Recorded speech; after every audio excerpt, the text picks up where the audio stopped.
Greetings, everyone. It is not surprising that consumer debt, or revolving credit card debt, and debt for cars is rising to very high levels right now in the United States. And it's pretty obvious why. We've gone through a period of pretty good inflation. That inflation has caused interest rates to go higher. So now the interest rates on a revolving debt, I've heard people of having 25% interest rates on their credit cards. And then goodness gracious, it's so expensive to finance an automobile these days.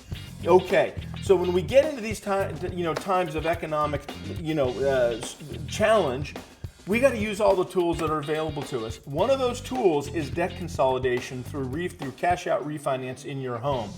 The first thing you're going to think of is, no way am I going to get rid of that interest rate I love on my home, a 3% for a interest rate of 7.5%. And I hear you. I agree with you.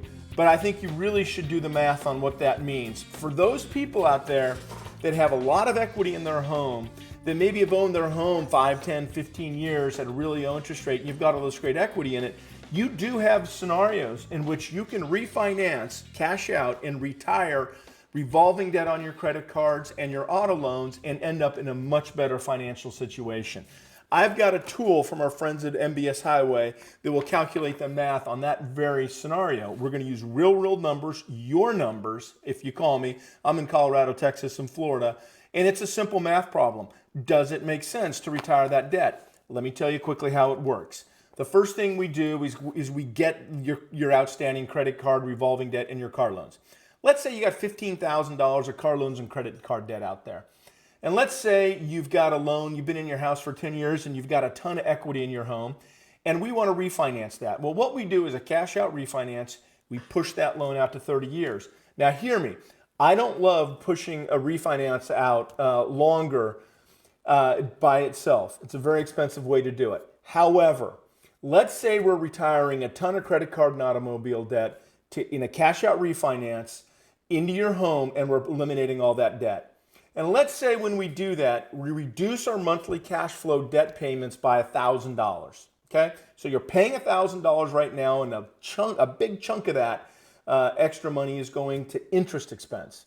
So let's say we're now in a 30-year loan. We've refinanced it. We've paid off all your debt. You're saving $1,000 a month. Well, if you take that $1,000 that you're saving and you make it as an additional payment on your newly refinanced mortgage, the results of that can be stunning. Why? That $1,000 is going to pure principal on that mortgage. Now, what this tool does is it's going to calculate those savings for you in your terms, in real terms.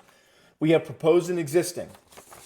Then what the tool does is it shows the debt we're paying off, the numbers that result, and monthly savings. And this wacky scenario I made, it's $1,700. Well, now what if we took that $1,700 and we made it against the newly resulting mortgage? We'll give you what the results are at 5 years, 10 years, 15 years. What you're going to find out, if this scenario is right for you, is you may save tens of thousands of dollars and potentially, over 6 figures over the course of the next 10, 15, 20 years, whatever your financial situation arises.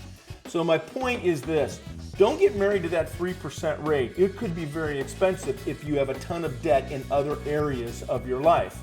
Look, it's just numbers. It's a math problem, but we have to know how to do the math problem correctly. So if you're in Colorado, Texas, and Florida, and you'd like to walk through that scenario with me, just give me a call, 720-419-3016. Love to see if we can't put a program together that can put a ton of money in your pocket. Thanks for checking out my content. I always appreciate it. Hope you have a wonderful finish to 2023.